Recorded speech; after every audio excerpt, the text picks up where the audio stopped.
se faire être à 11h34, donc ça sert à rien d'aller au large pour ne pêcher qu'une heure de descendant, se retrouver bêtement pendant 3 quarts d'heure avec un étal où il n'y a pas de poisson. Donc on va aller d'abord à un premier poste où on va chercher un peu de courant.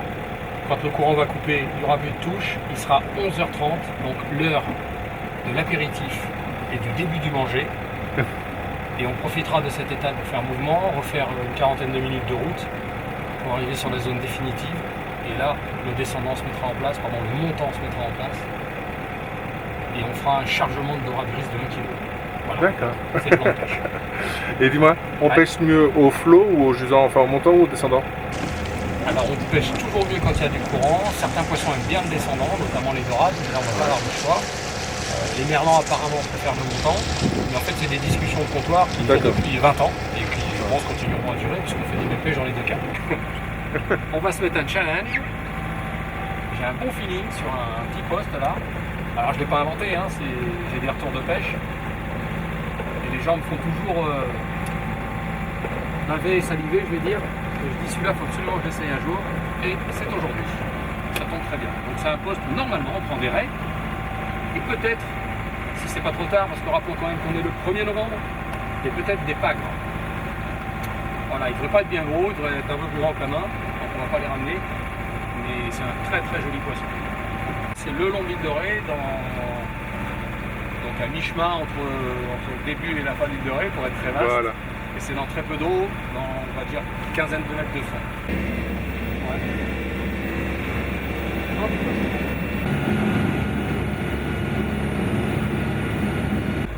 Là, pour prospecter, comment tu fais? Déjà, je ralentis pour avoir une bonne détection. Et mes points sont toujours des points d'atterrissage, c'est-à-dire que c'est jamais des points précis où il faut se mettre à tout prix. Donc en fait, je vais tout doucement et j'essaye de voir ce que je t'avais expliqué un peu l'autre fois, c'est-à-dire la détection au-dessus du fond. Et cette détection, généralement, je dis bien généralement, c'est du poisson. Donc il n'y en a pas, c'est pas très sympa. C'est pas très encourageant, on va dire. Mais ça ne veut pas dire que le poisson ne montre pas. C'est pour ça qu'on met de la spouille. Voilà, là il y a de la détection. Donc ça c'est les poissons qui sont en station, et il y en a d'autres là. Ça suffit, hein, des petites... C'est ça qui m'intéresse, ça peut être sympa. Ça au fond là c'est sympa aussi. Entre deux eaux, il y a une boule, ça peut être des macros, ça peut être du fourrage, ça peut être des pièces d'or, des fois ça arrive. Alors là on est sur un fond uniforme et plat, à 15 mètres. C'est plutôt bon pour les raies, rossettes, etc. On va revenir en tête au début de la roche, là il y a une petite branche. Bah, la détection étant là, on a le courant sur tribord, donc je vais mettre le bateau grosso modo ici, de manière à ce qu'il recule sur... D'accord, au vent, donc au courant de la détection. Au courant et au vent. Tu as vu, on est passé 3 fois sur le coin et les 3 fois le poisson était là. Enfin, le poisson. J'espère que c'est du poisson. Parce que des fois c'est les pièces d'or, hein, je le répète. Hein. Oh merde alors. Le problème c'est que ça ne mord pas la pièce d'or.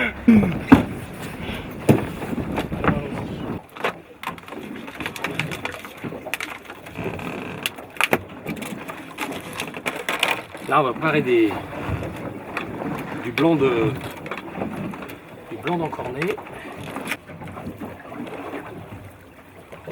La tête on va la garder pour les gros poissons.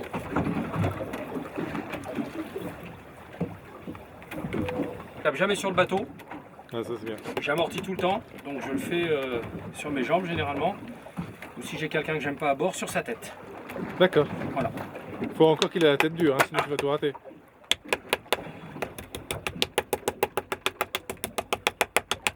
Ça permet de bien hacher l'encornet et de bien ressortir tout le goût. Un petit cutter en céramique, comme ça rouille pas. Ça je jette. Je jette les bouts. Alors, les gens me demandent pourquoi tu jettes les bouts. Parce que les bouts, ça en fait, ça fait corner le bout. Et là je fais des languettes. Voilà, de à peu près 5 mm. Et hop, tout ça, on va le mettre dans la petite boîte. Et on fait pareil avec l'autre. La sardine, pour bien les couper, j'enlève les écailles. Pour ça, je choisis celle qu'on a le moins. La lame céramique, c'est bien, mais c'est relativement fragile. Je vais faire le deuxième filet. Faire dans le bon sens. Hop. Là, c'est pour faire des petits morceaux de sardines, pour pêcher là dorades et autres petits poissons. Hop. Ça, je pourrais m'en servir, mais j'en ai donc, je m'embête pas. Là, je vais couper déjà en deux. Voilà, et en deux.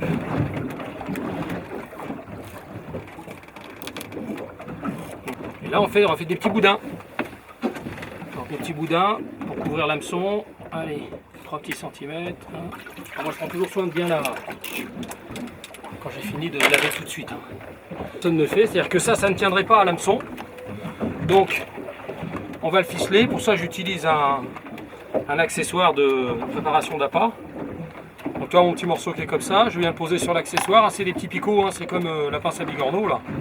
Tu le mets simplement dessus. Boum. Ensuite, tu prends, il doit être quelque part, le filet élastique. Il est tombé ou oui, il est tombé. Voilà. Ça, c'est un distributeur de filet élastique. Le filet élastique, comme son nom l'indique, c'est un petit bout de fil élastique. Tu le poses dessus, tu le coinces et t'entortilles. Et t'entortilles. Tu fais un beau rôti. Tu fais exactement, tu fais des rôtis. Voilà. Alors, tu tends pas trop, mais tu fais plusieurs tours. Et pour l'arrêter, je fais 2-3 tours autour de mon doigt. Je le coupe. Il est très élastique. Je le coupe et je le mets comme ça. Et ça s'auto-serre en fait. Et ça te fait un morceau. Et c'est parti.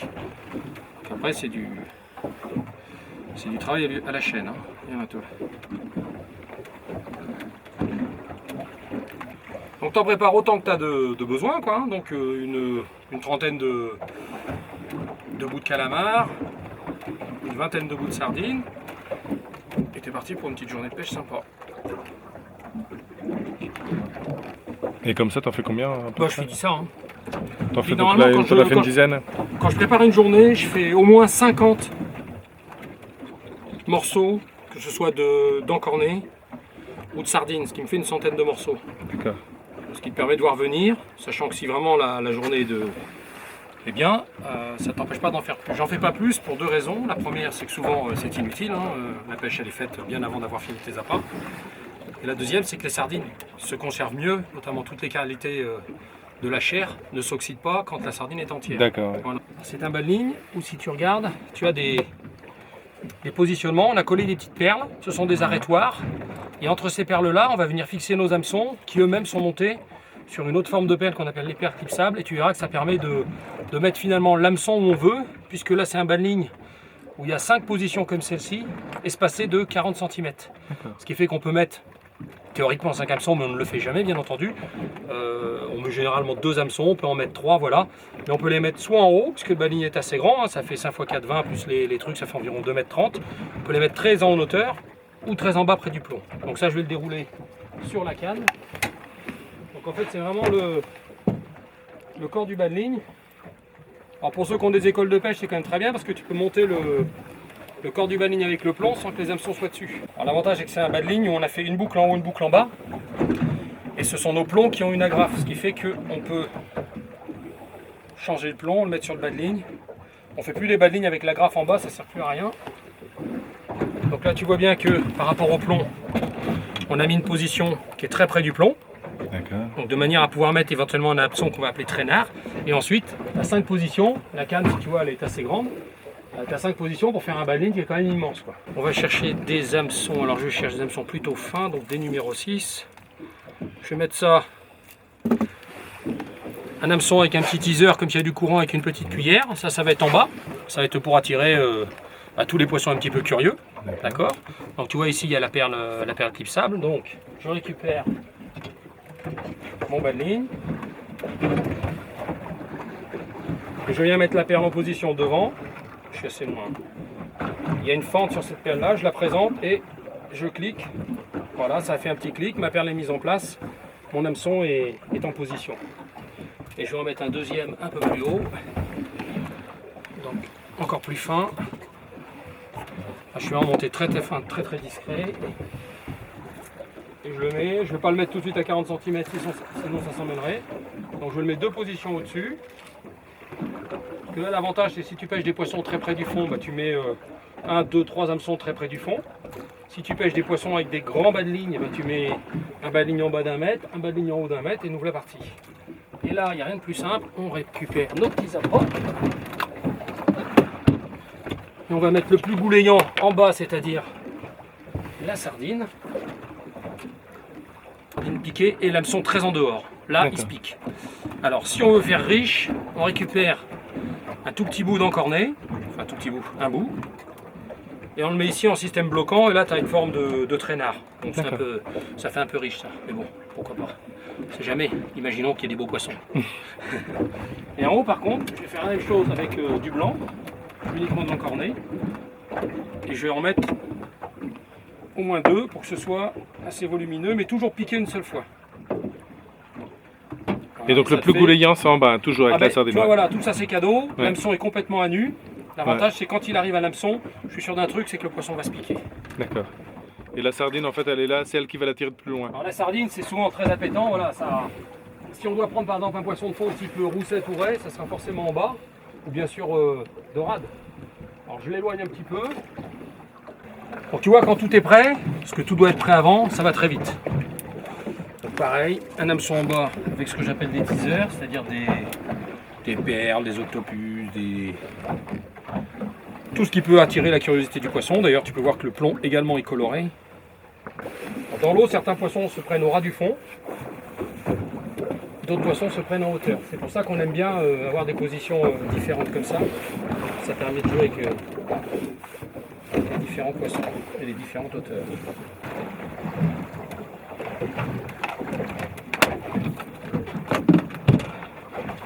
L'autre canne va être destinée aux gros poissons. Alors, qui dit gros poisson dit. Donc là, c'est un autre type de banane, c'est ce qu'on appelle un traînard.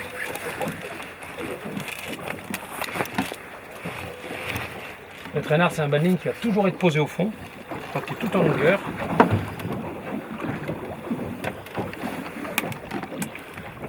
Donc, un hameçon terminal et un hameçon en potence.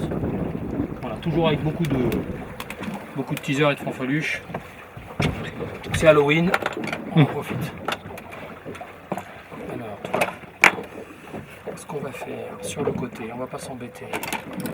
On va mettre la tête. Alors, quand je mets une tête, j'enlève toujours ce qui est dur, notamment le bec. Et comme ça, là je m'embête pas. L'avantage des encornets, c'est que ça tient bien. Je pique la tête. Et je laisse toujours les tripes au poisson vers l'extérieur. Là, pour que ça tienne, on va ficeler tout ça.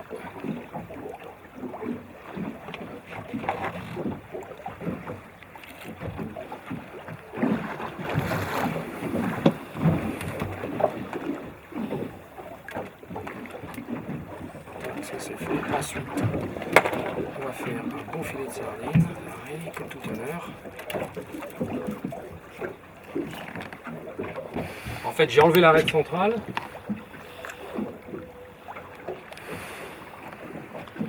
J'ai enlevé l'arête centrale et je refais un sandwich avec la sardine elle-même. Je la reconstitue autour de ses tripes en fait. Voilà. Il y a toujours les tripes qui ont plus de goût. Alors, je mets volontairement un morceau énorme et je vais bien élastiquer le haut là où je vais mettre l'hameçon. Et le reste, ça va pendouiller lamentablement. Comme on va caler la canne, contrairement aux autres avec des plombs qui roulent, là je vais mettre un plomb qui ne roule pas. Un plomb qui ne roule pas, un plomb qui ne roule pas. Mon plomb.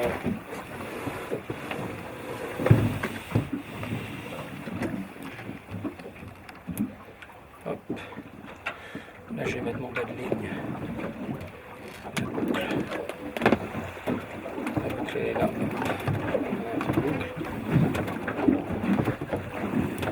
Voilà. Et là je ne vais pas m'embêter, je fais pareil que tout à l'heure. Je pique dedans et je le laisse comme ça. Voilà. Là ça va bien, t'as bien compris que ça va faire du boulot, ça va bien. C'est un maligne assez long, hein, comme tu peux le constater, c'est pareil. Là je le mets dans le sens du courant et je le déroule avec le moulinet tranquillement pour pas qu'il s'en mêle en descendant.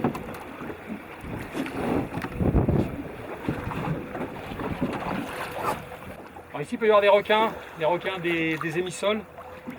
Alors les missoles, c'est un peu surprenant, ça touche un peu doucement au début, puis alors d'un seul coup ça démarre, donc si ton frein n'est pas desserré, bah, tu casses.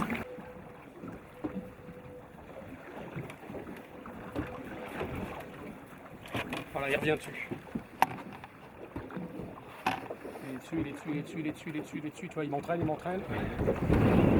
Ah bah c'est pas du jeu, t'as même pas mis la trouille. Pas la peine. Alors ça c'est bizarre. Ça ressemble à un micro-Kong. Une petite poussette. Ouais, c'est souvent les poissons qui viennent en premier parce que c'est les poissons qui ont le maximum d'odorat. Tu vois, comme tu as dit à la sardine, elles sont du bas. On regarde toujours ce qui mord en premier. Enfin, en l'occurrence, une roussette à la sardine, il n'y a rien de plus normal. Donc, notre petit animal préféré. Donc là, la roussette, hein, on prend la queue, on prend la tête, on rejoint les deux et on serre. Alors, on peut mettre la main le doigt dans la poche de la roussette, ah ouais, c'est pas un poisson. Sa peau abîme plus que ses petites dents. Allez. D'accord. Sois gentille. Alors quelquefois je coupe l'hameçon. Et là comme je le vois, tu vois, je vais pouvoir mettre la main. Voilà, ça ouvre la bouche en grand. Si c'est pas dans les branchies, je vais aller le chercher. Sinon, bon, alors ce que je vais faire, toi elle l'a pris trop profondément, alors plutôt que de l'abîmer, je vais récupérer mes bilbesées, là, mes petites. Ah non c'est bon, je peux y aller. Au doigt, tu vois, tu mets le doigt dans la bouche. Tu vas chercher l'hameçon, tu pousses et tiens. Alors quand c'est comme ça, je casse carrément l'hameçon. D'accord. Elle va se débarrasser du. C'est pas des. Il est dessus, tu vois, il m'entraîne. Voilà. C'est pas bien gros notre affaire là. Ça pourrait même ressembler à une autre roussette.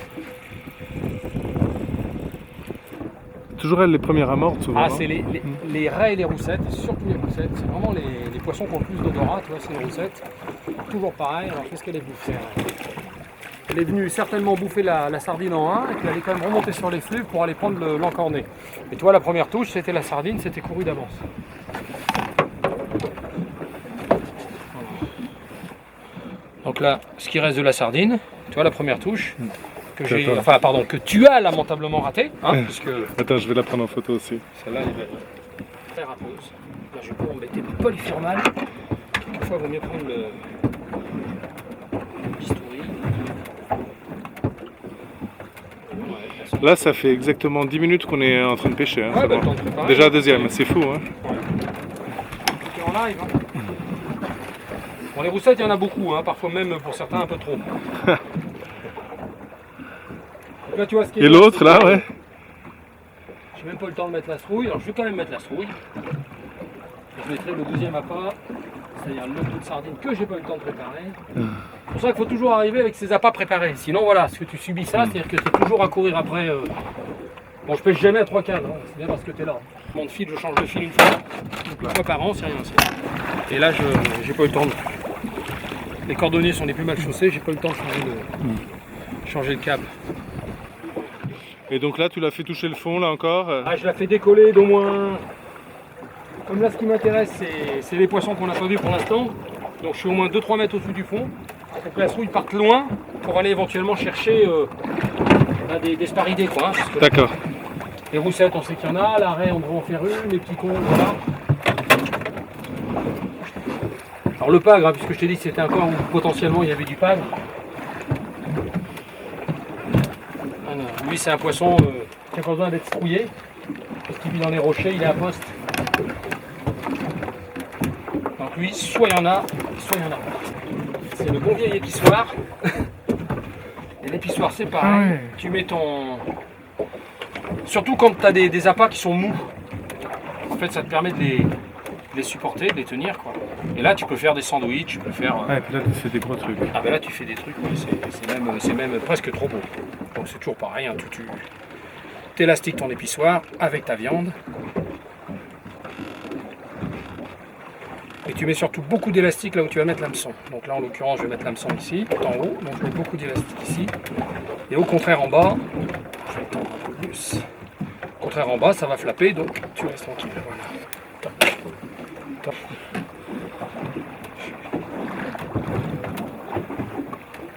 Là c'est de la sardine, alors là tu peux piquer une fois, 2 fois, 10 fois si tu as envie, c'est de la sardine. D'ailleurs tu as vu hein, la touche on l'a tout de suite ratée. Parce que justement la sardine c'est vraiment très très mou. On fond bien. Là, en fait je soulève aussi pour voir si mon plomb est emporté par le courant. En imaginant que mon plomb ne touche pas tout de suite le fond, ça veut dire qu'il est emporté par le courant. Donc comme c'est une pêche à caler puisque tu vises des gros poissons, bah, tu mets un plomb un petit peu plus lourd. Au contraire des 2 petites cannes, je vois que la première, là où j'ai mis 130 grammes, elle ne bouge pas du tout, donc elle, je vais l'alléger. Je veux qu'elle court. Voilà. On desserre le frein à cause des gros poissons. On les apporte. Toutes les 10 minutes à peu près. Quand tu le sens, en Ouais. principe, tu vois, il n'y a pas eu de touche, donc je ne devrais pas être bien mangé. Même pas du tout. Voilà, c'est totalement intact. Tu vois, même la sardine qui est pourtant à la part super fragile. Ça, c'est pas très bon signe. Ça veut dire qu'il n'y a rien d'autre que rien. Il n'y a pas de petites bestioles. L'été, tu te fais manger tout le temps. Il y a toujours des petits chinchards, des petits tacos, des petites dorades tout simplement. Et donc tu te fais bouffer très fréquemment. Et là, je vais mettre dans l'axe de la strouille, derrière la cale où il y a supposé le gros là. Là, je vais profiter à la fois de la strouille vraiment et de la cale où il y a beaucoup d'appât, donc je vais mettre derrière. Pas loin mais juste derrière. Alors, on a une touche simultanée avec la grande. Ah ouais. Tu veux que je la prenne? Attends, pour l'instant on surveille. Là c'est un poisson qui est revenu vers moi, alors est-ce que c'est encore... j'ai l'impression que c'est encore une roussette. Je sais qu'ici elle est tout petit peu.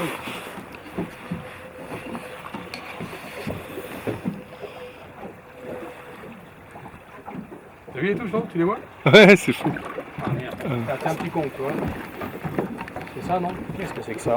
Ça nage terriblement. Ah non, c'est encore une petite roussette. Alors elle est venue chercher la fille de l'autre. Je suis comment? Je suis comme ça. Je suis comment? Je suis comme ça. Donc là je suis dessous. Elle nage cette roussette, elle est très rigolote quoi. Elle est remontée. C'est beau hein. Je vais te faire des vidéos sous-marines. Tu peux plonger, hein, tu risques rien. D'accord, ok, j'y vais. Ouais, Alors ouais, attends, passe-moi mon maillot de bain, c'est bon. Regarde si c'est bon.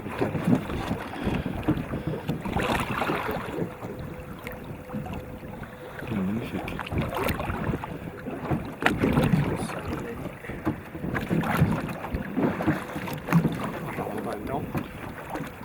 Ah ouais. Donc c'est comment ce soir. Ouais. C'est que j'essaye de comprendre comment je suis emmêlé. Je sais que ça a fait un tour. Tu veux que je t'en tienne une là? Non, j'essaye de déterminer dans quel sens c'est. C'est pendant celui-là. Et c'est pendant celui-là. Là, on va monter le poisson, hein, et puis on va libérer nos camarades. Hop. Donc là.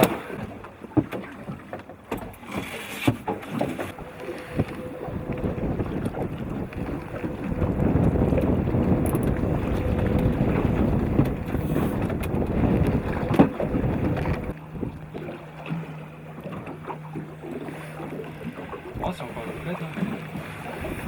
Toujours pas gros. Hein.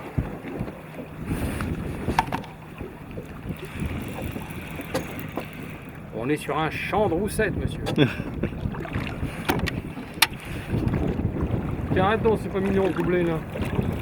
Taco à la sardine, roussette à la sèche. Ah là là.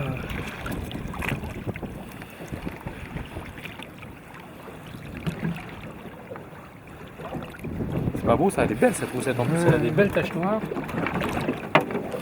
Hop, on va sortir ça ici, voilà. Attention. Hop là.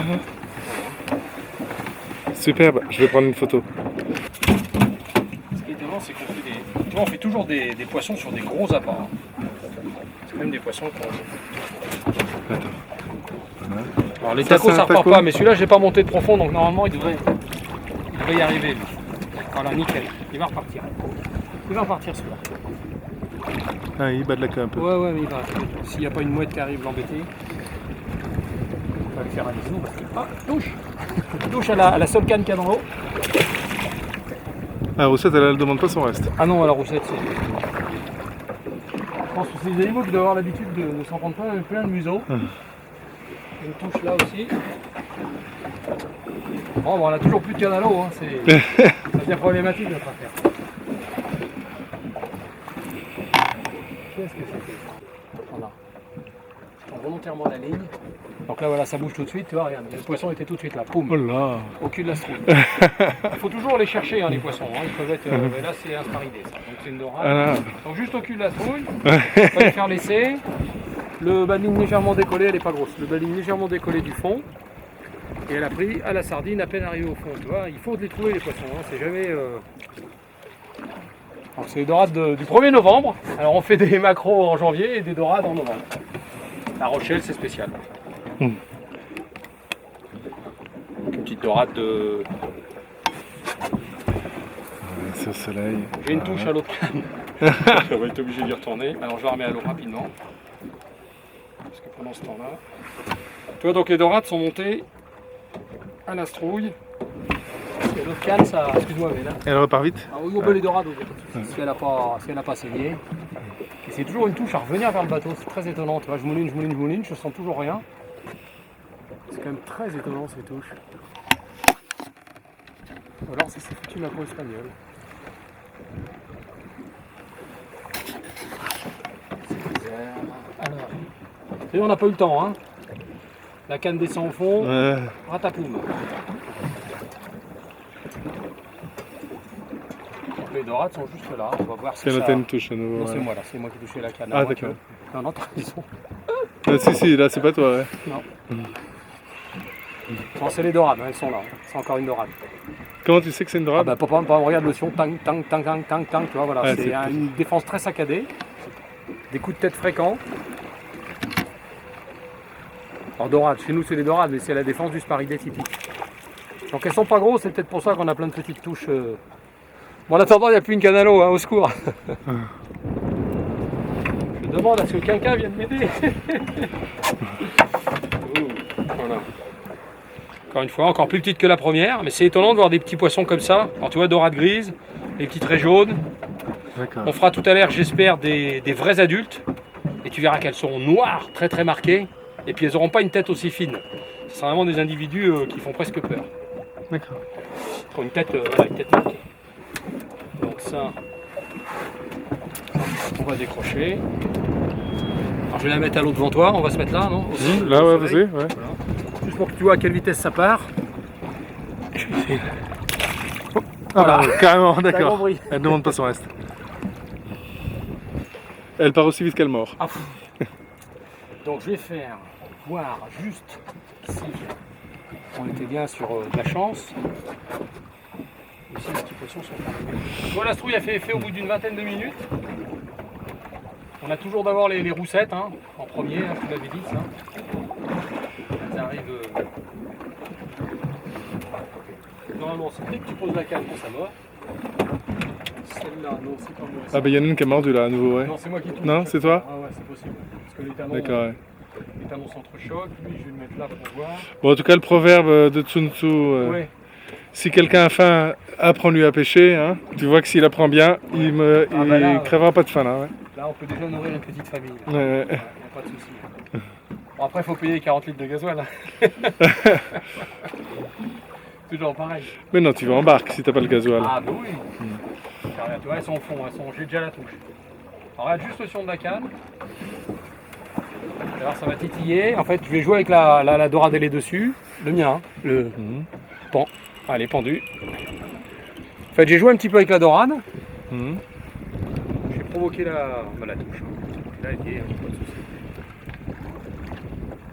Là-bas, c'est une superbe dorade qui s'est déguisée en chinchard. À Halloween, c'est comme ça.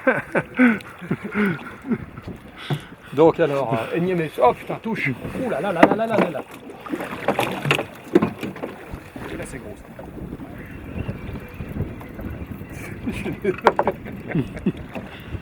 On ne peut rien faire à bord de ce bateau. C'est quoi? C'est une dorade. Dorade, chinchard, dorade. Elle m'a fait une touche, cette petite fille qui était impressionnante.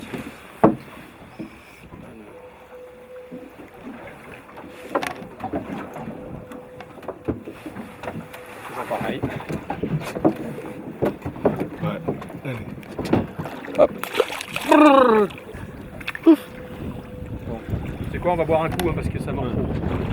Attends, je passe l'autre là-dedans. Alors, le petit chinchard. Alors le chinchard, on va essayer de le faire grogner, hein. Ça fait partie de la famille des grogneurs.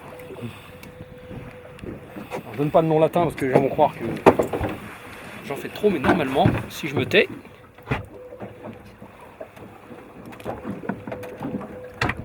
il ne grogne pas pour l'instant, je vais le faire grogner.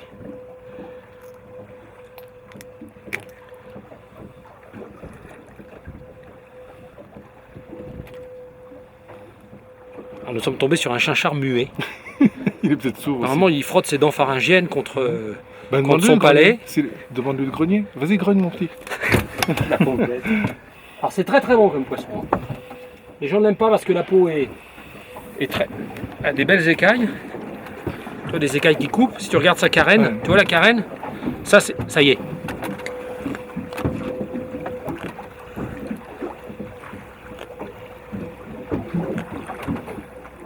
Ouais. T'as entendu le Ouais. Voilà. Bon, alors on va le lécher parce qu'il a fait son numéro. Alors lui c'est pareil. Ouais.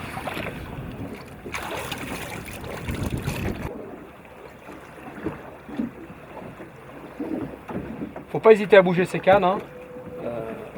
Ça aguiche bien le poisson. La deuxième canne que déjà la première c'est venir, mais c'est venir. C'est typique de la touche de la dorade, tu vois. Très nerveuse. T'as vu les coups de tête que ça a donné, voilà, c'est tac tac tac, c'est un mouvement très saccadé. Donc là je regarde en même temps que je remonte celle-là, je regarde l'autre parce que l'autre devrait pas tarder. Hein.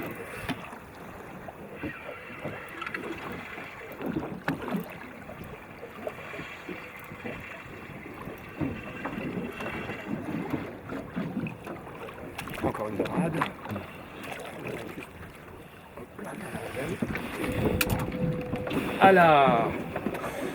À l'encornet en hauteur. Alors ce que je vais faire, je vais tout remonter d'un niveau. Donc celle-là, je vais la remettre à l'eau. Alors je vais l'éloigner un peu. Hop. Et je vais remonter ça d'un niveau afin de voir si on peut tenter les doubler. Parce que ça touche à droite. Déjà. Ouais, hop, ça y est, c'est dessus. Ah, non, Et ouais. oh là là, oh là là, oh là là, oh là là.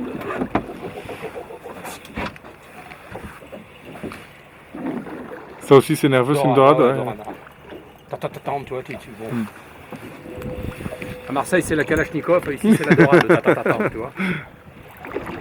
Un petit bonjour à les amis marseillais, bien sûr.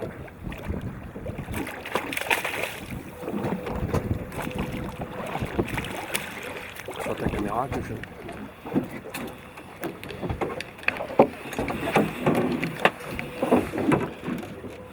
Elle devient un peu plus jolie. Alors, tu vois, elle commence à se marquer, regarde ces couleurs vertes sur le haut, là, comme c'est beau.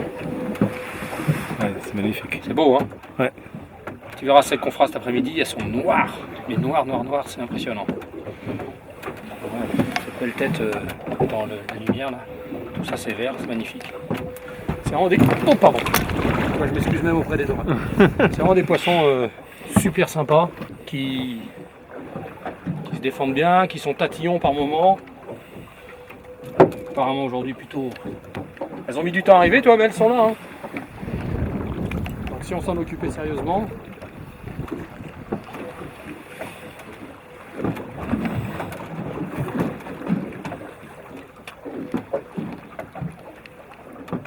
donc, tu vois qu'une journée, si tu t'occupes que d'une espèce, ça peut devenir lassant. Enfin, je dis ça, il y en a qui vont insulter. Je regarde juste, je la fais. Ça peut devenir lassant parce que c'est mono-spécifique. Donc quand tu as fait 1h30 comme ça à monter des dorades, ce que je dis aux gens, barrez-vous, allez faire autre chose, quoi. On a carrément changé. Le plomb est là. Le premier appât se trouve au niveau de tout à l'heure et le deuxième appât est beaucoup plus haut. On va voir si on a plus de touches en étant un peu plus haut.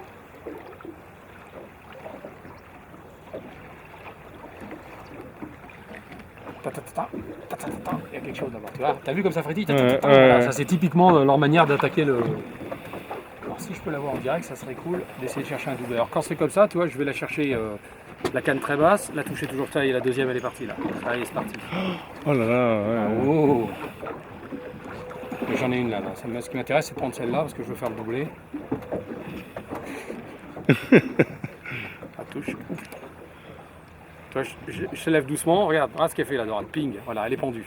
Alors quand elle est pendue comme ça, ce que tu fais, tu l'accompagnes vers le fond, je vois l'autre, Ouais. elle veut pas partir, c'est dommage, elle part pas. Tu l'accompagnes vers le fond pour essayer de choper sa copine, mais là, elle veut pas partir, donc je perds pas de temps. Il y a quand même l'autre qui est pendue à côté. Celle-là, je vais la laisser dans l'eau. Si je peux faire doubler avec l'autre, c'est bien aussi. Ce qu'il faut voir surtout, c'est si c'est le même poisson, c'est aussi une dorade. Ouais, c'est une dorade. Donc elle a pris sardine en balle. Voilà, je te montre les deux cannes en même temps, c'est rigolo. Alors voilà comment on fait des doublés en fait, hein. On fait des doublés à 2 cannes. Hein, la pêche c'est difficile en fait, hein. T'as pu voir. Hein. T'as vu, c'est tout un process, voilà, faut venir la veille, préparer le secteur, préparer son bateau le matin au démarrage. Voilà. Bon, Magnifique. on va pas les... Ouais, on va les faire souffler. Allez. Toute la semaine les gars m'ont dit il n'y a pas de poisson. Toute la semaine. Toute la semaine, là il n'y a pas de poisson. Il n'y a pas de poisson.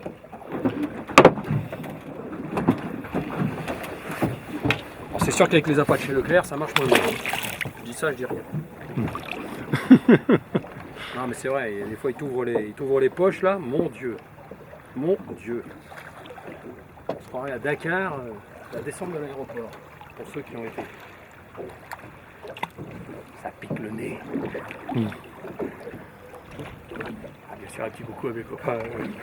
J'ai 4 mètres. Ouais, alors justement, d'ailleurs, c'était une question qui revenait souvent. Ouais. Pourquoi tu prends des grandes cannes? Alors pourquoi on prend des grandes cannes? Parce que justement, on a une très grande amplitude d'animation. Parce que malgré tout ce qu'on peut penser, les appâts, il faut les animer, il ne faut pas simplement les poser au fond et attendre.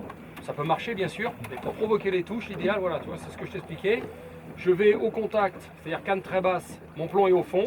J'ai une canne de 4 mètres, un baling qui fait 2 mètres. Je soulève doucement, mais doucement. Et je regarde mon sion, puisque c'est des sions très fins, pour voir si j'ai une attaque. Ça me permet déjà de savoir si le poisson est à 1 mètre, 2 mètres, 3 mètres, 4 mètres au-dessus du fond. Ensuite, je raccompagne la descente, toujours dans l'espoir d'avoir une touche. Mon plomb touche le fond, je laisse reposer. Quelquefois aussi, on laisse la canne volontairement molle de manière à ce que le bas de ligne tombe doucement. Ça nous indique si le poisson est au fond. Voilà, donc la canne, elle est grande pour avoir des grands bas de ligne et pour avoir des grandes animations. D'accord. Là, on a une petite coupure. C'est dommage qu'on n'ait pas la Bertha, c'est-à-dire la canne au gros à l'eau, parce que souvent la petite coupure égale le gros poisson. Donc on en était il y a une demi-heure à mettre, je vais mettre une tête d'encornet et encore un filet de sardine. Donc tu vois l'intérêt aussi d'avoir préparé tous ces appâts, c'est qu'il n'y a pas de perte de temps et surtout un truc que je déteste, là je tourne le dos à mes cannes et ça je n'aime pas du tout parce qu'il peut se passer plein de trucs que je ne verrai pas et notamment il y a pas mal de touches que tu peux louper tout simplement parce que tu les vois pas et parce que tu travailles pas, tu n'animes pas. D'accord. Et alors là, pour des dorades, c'est des dorades qui font combien là, ce qu'on prend, c'est quoi? Elles font, la maille étant à 23, ça c'est des dorades qui font entre 27 et 28 cm. Elles vont peser 200 grammes, 300? 240, Ouais. 250 grammes. Elles sont largement mangeables en friture, notamment à la plancha, des choses comme ça. Mais si tu veux tirer des filets, c'est pas celle-là qu'il faut prendre. Hein. D'accord. C'est celle qu'on fera. Et pour pêcher ça là, t'as quoi comme fil? Tu prends quel? Alors le plus fin possible. Là mes badines doivent être en... Enfin les badines, pardon, les hameçons doivent être en 25 centièmes. Parce que les eaux sont assez claires. En fait, je regarde la couleur de l'eau et aussi la taille des dorades. Si on faisait des poissons... Si on faisait des poissons d'1 kilo, il est évident qu'on casserait. Donc on change immédiatement, c'est l'avantage aussi des perclipsables. Si je casse sur du 25 centièmes, ben, je me sors des hameçons en 30 centièmes. Si je casse sur du 30, je sors des hameçons en 35 centièmes et ainsi de suite. Donc en fait, tu joues avec la finesse, avec la taille des avançons et aussi avec la taille des hameçons. Là, ce corps de ligne là, il est en 25 centièmes. Le corps où est pincée la perle est forcément au minimum en 35 centièmes parce que ce sont des perles qui se fixent sur du 35. Ouais. Et tu vois que la finesse joue, si ça se trouve avec du fil en 35 centièmes, on n'aurait pas une touche, peut-être, je ne sais pas. D'accord. Et, donc, et la ligne principale, c'est quoi comme un... Ça, c'est du 35 centièmes et ça, c'est du 25 centièmes. D'accord. Cet après-midi, là où on va aller, si ça veut faire ce que ça doit faire, le 25 centièmes passera pas. Il faudra forcément qu'on soit beaucoup plus costaud. Les dorades sont des grignoteuses, donc la première touche est souvent discrète, un petit gris-gris, un petit truc que tu ne vois pas ou que tu ne sens pas si tu n'as pas la canne adéquate. Et en principe, quand tu as ce début de touche, tu prends la canne en main et tu travailles le poisson. Voilà. La grande canne sert également dans l'amplitude de ferrage. Hein, ouais, tu as vu, je ne ferre pas en donnant des grands coups comme ça. Je soulève et j'accentue ma pression. Tu ne peux pas le faire si tu as une canne de 2,40 m. Tellement de façons de déchirer une sardine.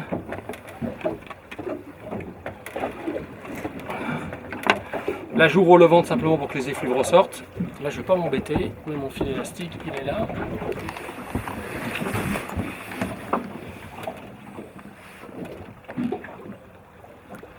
Et là, les dorades, elles sont gourmandes, elles vont s'attaquer à ces appâts-là. Parce qu'elles aiment bien les grosses bouchées. Donc, on aura certainement des touches parasites. Donc là, je vais vraiment bien élastiquer pour pas qu'elles nous embêtent. Oh là là, la touche, oh mon Dieu, mais qu'est-ce que je dois faire? Tu vois la touche là? Ah oui, carrément. Ouais. On va voir s'il s'en prend deux. Et la magie du sport. Je vais descendre ça quand même. Je dirais ça pour pas m'emmêler. Alors, elles peuvent se décrocher aussi. Attention. Quand on joue comme ça. Tu vois, je vérifie, je n'ai pas monté, hein, puisque je ne sais pas si le poisson est toujours au bout. Donc je vais soulever doucement. Le poisson se décrocher.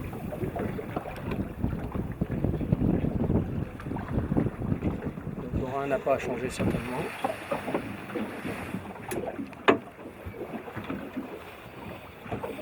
Et j'envoie.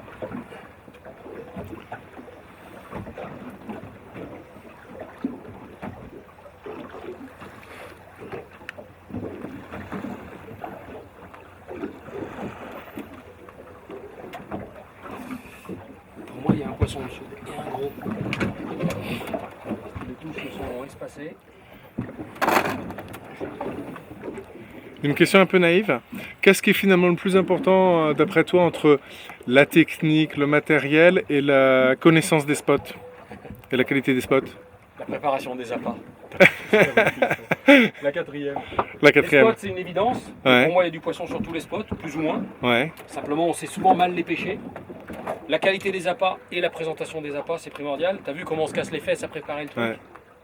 C'est pas par hasard. Hein. Si c'était aussi simple de découper un encorné de le mettre, non, non. Il faut pas faire de boule. Là, tu vois, mon appât était en boule, je l'enlève. C'est instinctif, ça ne plaît pas. Je veux un truc qui soit, qui ait une petite nage naturelle, qui soit, voilà, oui, naturel. Je sais pas comment. D'accord. Sexy. Et voilà, c'est quelque chose qui donne envie, qui bouge bien. Voilà, ça c'est naturel. Ouais, naturel. C'est un truc blanc qui nage dans le. Alors le goût fait forcément venir les bestioles, donc il faut des appâts qui aient bon goût, donc bien frais. Là tu vois, là c'est blanchâtre, c'est tout cracra, tout décharge. Là il va se passer quelque chose sur cette canne. En fait les cannes elles bougent de manière assez rythmée. Tu t'habitues à leur mouvement, et puis d'un seul coup tu as un mouvement différent. Parasite. Ce mouvement différent c'est déjà le un poisson. début de touche. D'accord. C'est déjà. Et alors qu'est-ce qui fait, s'il vient pas la truie, qu'est-ce qui fait venir le pagre? Rien justement. L'odeur de l'appât. Un peu comme l'arrêt. Donc il faut un bon appât. Donc il faut de l'appât, voilà, une belle effluve. C'est pour ça qu'au début j'ai chargé, hein, j'ai mis beaucoup de sardines. En fait les poissons dans le milieu ils sentent le petit truc quoi, ils sentent. Nous on n'a pas d'odorat alors forcément on peut pas comprendre. Ouais, ça. Mais un poisson ou un animal c'est une question de survie l'odorat. Tu vois comme mes appâts sont frais, ça c'est un truc aussi que je fais régulièrement et pas beaucoup de gens font, c'est je nettoie mes ustensiles. C'est un peu comme la cuisine quoi. Ouais, tu nettoies tes ustensiles à chaque fois pour pas que l'odeur du truc d'avant qui s'est dégradé, qui s'est oxydé, et quel goût ça a pour le poisson, pollue l'appât frais. Bon tu vois toutes les petites détections qu'on a vues en arrivant, c'était ça hein. C'était des petits sparidés dans les cailloux. Dès qu'on a mis la souille, tac tac tac tac, ils ont remonté le courant tout doucement. Et ils sont venus. Là il est en train de se passer un truc tout bête, c'est que le courant mollit, le bateau s'est mis, t'as vu le cul un peu vers l'île de Ré. On va être à la renverse, hein, c'était pour 11h30. Donc pas de courant. Ah, tu vois, j'ai monté la strouille, regarde ce qui se passe. Voilà. Immédiatement. Hein. Donc on avait un problème. Je pensais que c'était un problème de prédateur. Mais... Oh là là, ça a sauté là-bas. Regarde sur l'eau là-bas, ça bouge. Pendant que j'ai une touche ici, dans l'axe du bateau là, t'as un rebou blanc. Je pense que c'était un thon qui a sauté. Donc il va remettre le couvert. Il y a énormément de thon dans le pertuis. Il est sorti complètement de l'eau, alors il fallait avoir les yeux dessus pour le voir. D'ailleurs, la mouette, elle l'a vu. La mouette qui est au-dessus, tu vois, elle va y aller direct. Regarde, tiens, regarde. Wow. Tu l'as vu le ton? Ouais. Dans l'axe de l'église de Ouais. Jackson. Regarde, il est en pleine chasse. Là. Oh là là là là là. Il est en train de mettre une branlée à je sais pas quoi là. Tu l'as vu là quand il Ouais, sautait? tout à fait, j'ai vu. Je sais pas si je l'ai filmé, mais je l'ai vu. Monsieur Ton, s'il te plaît, ne viens pas ici. Super irrigué. En fait, tu as affaire à un marathonien surdopé. Ouais. Donc les combats avec les thons, honnêtement, si le bateau fait pas de manœuvre, il va se battre jusqu'à la mort, déjà, jusqu'à l'épuisement total. Et si le bateau fait pas de manœuvre, bah un homme tout seul, faut qu'il soit. Ouais, désolé. Ouais. Faut vraiment que le mec ait un physique irréprochable pour espérer prendre un thon, on va dire de 100 kg. Ah oui, donc c'est pas une question de grosseur de ligne, c'est vraiment que c'est une boule de muscle. C'est un vrai combattant, quoi, un vrai de vrai. C'est pour ça que les mecs ils sont fous amoureux de cette pêche-là, c'est que tu as affaire finalement à des poissons qui sont plus forts que toi, hein, tout simplement. Hein. Ils sont physiquement plus forts que toi, ils sont dans leur élément, eux ils ont le cardio, ils ont les muscles, et puis comme ils nagent toute la journée, toute la nuit, toute leur vie, ça te fait au bout de 3 heures d'attente, ou 5 heures d'attente, ou 6 heures d'attente. Donc il faut t'équiper, et puis là ensuite il faut gérer le poisson. Alors soit c'est un gros poisson, donc il part. Il faut que tu aies 200, 300, 400, 500, 800 mètres de fil sur ton moulinet pour avoir l'assurance de ne pas arriver en bout de bobine. Puis après le combat s'engage, c'est très simple. Hein. Toi tu tires et tu moulines et lui il tire. Toi tu tires et tu moulines et lui il tire. Donc au bout d'un moment tu es tétanisé parce que tu t'y attends pas. Tu te dis je vais le sécher en un quart d'heure. Puis au bout d'un quart d'heure tu fais et tu passes ta canne à ton voisin. Donc ça se pêche beaucoup avec le bateau, c'est-à-dire qu'on allège en suivant le poisson, on récupère le fil, on retire un peu dessus, il repart, on récupère le fil, ainsi de suite. Donc ça peut durer, il y a des combats qui durent plus de 3 heures. Alors dans l'axe du bateau, ça a ressauté, dans l'axe du petit bateau là-bas, pile dans l'axe, ça a ressauté. Ça... Un maquereau. On l'avait pas encore eu celui-là, puis un beau, ça c'est bon, ça j'en connais un qui va se faire ça au four ce soir. Ça se garde, tu vois, parce que c'est vraiment un beau. T'as vu comment ça t'avait la canne? Ouais, c'est fou. Hein. Ouais. Alors là, tu fais pour les tuer, pour la tête, et tu fais craquer, il t'embête plus, et là tu peux le garder. Superbe. Pas belle la bête? Je sais pas comment les yeux arrivent bien les ophtalmés. Tu vois la décompression, c'est pour ça qu'ils s'en remettent pas. Quelle la ligne en fait. Les poissons sont assez sédentaires, c'est-à-dire quand ils sont à un endroit, ils restent à l'endroit où ils sont. Ils restent parce qu'il y a à manger. Ouais, voilà, ils gravitent autour du secteur comme un restaurant. Quoi. Un bon restaurant est toujours plein. D'accord. Que ce soit un abri ou une zone de mangeaille, ouais. L'abri, bon, forcément, c'est intéressant. Et c'est pour ça que souvent, quand tu as de la détection, tu repasses dessus. Ah, puis tu as des désections vraiment qui sont calées au fond et d'autres qui sont plus volages. Celle-là, elle passe. Mais là, on sait que tous ces points-là, ça représente un bord de cassure. Comme ça, c'est assez riche. Ah, c'est pour, hein, ça glisse, hein, c'est bon. On met le mouillage là et la strouille fait le reste en fait. Hein. La strouille est là pour concentrer le poisson derrière ton bateau. Wow. Regarde la bestiasse. Faut pas qu'il s'accroche au bateau sinon on est foutu. Je vais mettre à bord, fais gaffe à toi. Recule-toi, ouais. 1, 2. Oh. Comme t'es lourd, bonhomme. Voilà. C'est ce qu'on appelle un poulpe. C'est bon ça. La vache. Il est énorme. Wow. Il se passe toujours quelque chose. Et pourquoi tu bouffes la viande des poissons, toi, là? La sardine.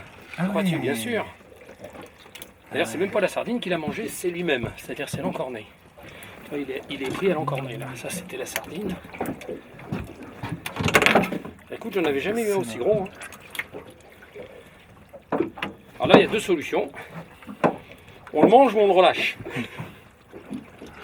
J'entends déjà des cris. On le mange. Eh, bonhomme. C'est puissant, hein. Faut pas qu'il grimpe, sinon il va s'échapper. Ah putain, quand bouille. Merde. C'est incroyable. Tiens ma main. Oh. mon petit bonhomme. Aïe, aïe, aïe, il va blanchir normalement. Ouh là là là là, le beau bestiau. Oui. Elle est pas belle la vie. Oh là là là. Bon alors, Chichi ou la liberté? Voilà, la liberté. La liberté? Allez. Allez, la liberté. Mon pauvre drôle, qu'est-ce que tu veux qu'on fasse de toi? C'est tellement énorme. Tu l'as bien là? Ouais, très bien. Allez. Au revoir, Poupinou.